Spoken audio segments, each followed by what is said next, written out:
সকাল মানেই ঘরের কাজে ভরা এক ব্যস্ত সময়। নতুন দিনের আলো ফুটতে না ফুটতে শুরু হয়ে যায় দায়িত্ব। ঘরে রান্না বান্না, কাজকর্ম, বরের অফিস যাওয়া, এই সবকিছু মিলিয়ে মিশিয়ে এক অদ্ভুত ব্যস্ততা থাকে। আর এই ব্যস্ততার মাঝে লুকিয়ে থাকে অনেক ভালোবাসা, যত্ন, পরিবারের সবার জন্য কিছু করে দেওয়ার আনন্দ। ছোট ছোট কাজের মধ্যে বড় সুখ খুঁজে পাওয়া যায়। কিন্তু এখানে তো আমরা দুজন থাকি, তো বরের জন্যই কিছু করাটাই হচ্ছে একটা আনন্দ। আর কি করা যাবে, আমরা দুজন বাইরে থাকি। তো যাই হোক, দিনের শুরুটা যতই ব্যস্ত হোক না কেন, সময়টুকু গড়ে তোলে পুরো দিনের ছন্দ। তাই সকালটা শুধু কাজের নয়, এটি ভালোবাসা, দায়িত্ব আর নতুন আশার এক সুন্দর শুরু। তো যাই হোক, দেখো মর্নিং, কেমন আছো তোমরা সবাই? আশা করছি সবাই খুবই ভালো আছো, আমিও ভালোই আছি। তো সকালবেলা দেখো একটু হেঁটে হেঁটে এসে সব সকালে টিফিন টিফিন করে এখন এই যে কাপড় কাচতে বসে গেছি। যে রোজকার কিছু কাজকর্ম থাকে, মানে কাচাকুচি থাকে, সেইগুলো কেচে কুচে নিচ্ছি। এই যে বরের অফিসের জামা কাপড় রোজ তো কাচতে হয়, আর এখন গরম পড়ে গেছে, বুঝতেই পারছো। আর মানে একটা ড্রেস আর দুদিন আর হবে না। তো যাই হোক, আমি না আজকে হাঁটতে গিয়ে একটু নিম পাতা তুলে এনেছিলাম, এই যে দেখতে পাচ্ছ। তো সকালবেলা হাঁটতে গেছিলাম। আগে তো বিকেল বেলায় হাঁটতে যেতাম, কিন্তু এখানে এতটা রোদ হয়েছে, মানে কি বলবো, গরমটাও পড়েছে। তো তার জন্যে সকালবেলা করে হাঁটতে যাচ্ছি। বর অফিস চলে যাচ্ছে 5:30টায়, আর আমি ওই 6:30 7টার দিকে বেরোই, কারণ এখানে সকালটা হতে একটু লেট হয়। কারণ 5:30টার সময় অনেকটাই অন্ধকার থাকে, 6:30টায়ও অনেকটা অন্ধকার থাকে। আর আমরা মানে বুঝতেই পারছো, মেয়েদের একটু বাইরে বেরোতে যতই একটু অসুবিধাই হয়, তো তার জন্য একটু দেরি করেই বেরোই। 7টার সময় সবে সকাল হয়, তো তখন বেরোই। তো বেরিয়ে আজকে নিম পাতা নিয়ে এসেছিলাম, গরম পড়েছে বুঝতেই পারছো।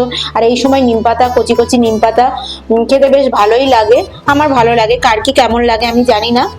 তো তার জন্য কি করবো, এই নিম পাতাটা অনেকটাই নিয়ে এসেছি। নিম পাতাটা কড়াইতে বেশ রোস্ট করে গুঁড়ো করে স্টোর করে রেখে দেবো। তাহলে কি হবে, রোজ রোজ ওই নিয়ে আসা ঝামেলা, তারপরে রোজ রোজ ওই যখনই খাবো তখনই মানে গুঁড়ো করে আবার এই সেকে আবার গুঁড়ো করা অনেকটাই ঝামেলা। তো ওই জন্য আমি একেবারে রোস্ট করে একটু পাউডার করে আমি একটা কন্টেনারের মধ্যে, কৌটোর মধ্যে রেখে দেবো। তাহলে কি হবে, যখন ইচ্ছা হবে তখন খেয়ে নেবো। আর যখন কি বলতো উচ্ছে থাকে ঘরে, তখন তো আর নিম পাতা খাওয়ার দরকার হয় না, তখন এই উচ্ছেটা খেয়ে নিই। আর যখন উচ্ছে থাকে না, তখন নিম পাতার একটু দরকার হয়। তো যাই হোক, চলো, এই যে দেখো নিম পাতাটা ভেজে নিয়েছি, এখন মাছের ঝোল করব। মাছটা বের করে রেখেছিলাম, তো তার জন্যে এই যে দেখো মাছটা দেখো এই যে ভেজে নিচ্ছি। একটু হচ্ছে কি রান্না করবো বলো তো, মেটে আলু, যে মাটির যে তলায় যে আলু হয় না, আলুটা আনা ছিল অনেকদিন আগে, একদিন খেয়েছিলাম, তো আরেকটু ছিল, তো ওইটা দিয়ে আলু দিয়ে বড়ি দিয়ে রান্না করব। আর এই যে দেখো একটু বড়ি দেব, কারণ এই বড়িটা এবার একটু স্টোর করে রেখে দেবো সারা বছরের জন্য। তো ওই জন্যে বড়ি, এই যে গাটি কচু দিয়ে দেবো। আর এই বড়িগুলো হচ্ছে আমার কাকি শাশুড়ির জন্য দিয়ে দিচ্ছি। এবার আমি বড়ি কিছুটা দেবো, সেটা কিছুদিন পরে দেবো, ওরগুলো আগে দিয়ে দিচ্ছি। এখন রোদ উঠছে ভালো, কখন আবার রোদ কমে যাবে তখন আবার দিতে পারবো না। আর এই কটা দিন আছে বড়িটা দেবো, এরপরে আর বড়ি দেওয়া যাবে না। তো ওই জন্যই বড়িটা দিয়ে নেবো। আর ওইদিকে মাছের ঝোল বসানো আছে, চলো দেখি কি অবস্থা মাছের ঝোলের। এই যে দেখো মাছের ঝোলটা বেশ সুন্দর হয়েছিল, মেটে আলু দিয়ে মাছের ঝোল, রুই মাছ ঝোল। আর এই বড়ি দিয়েছিলাম, বড়িগুলো দেখতে পাচ্ছ, এই বড়িগুলো না আগের বছরের বড়ি, কারণ এখানে এতটা রোদ হয়।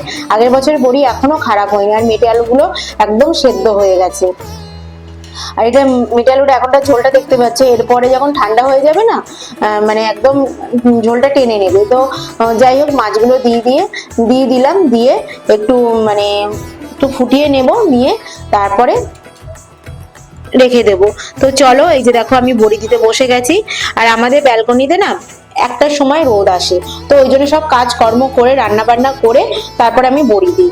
কি করবো বলো, সকালবেলা বড়ি দিলে যে একদম রোদ যদি না আসে বড়ি দিলাম, তখন সেই বড়িটা ভালোই হবে না। তো ওই জন্য একটা সময় আমার ব্যালকনিতে রোদ আসে। ছাদে গেলে হয়তো সকালবেলা বড়ি দেওয়া হয়ে যেত, কিন্তু ছাদে গিয়ে কে চৌকি দেবে বলো তো। তো ওই জন্য আমি ব্যালকনিতেই বরাবরই বড়ি দিই, ব্যালকনিতে ভালোই রোদ আসে। তো যাই হোক, ডালটা ফাটিয়ে নিয়ে দেখতেই পেলে চেক করে বড়ি দিয়ে দিলাম। তো আজকের ব্লগটা কেমন লাগলো আমাকে অবশ্যই কমেন্ট করে জানিও। তো চলো, টাটা।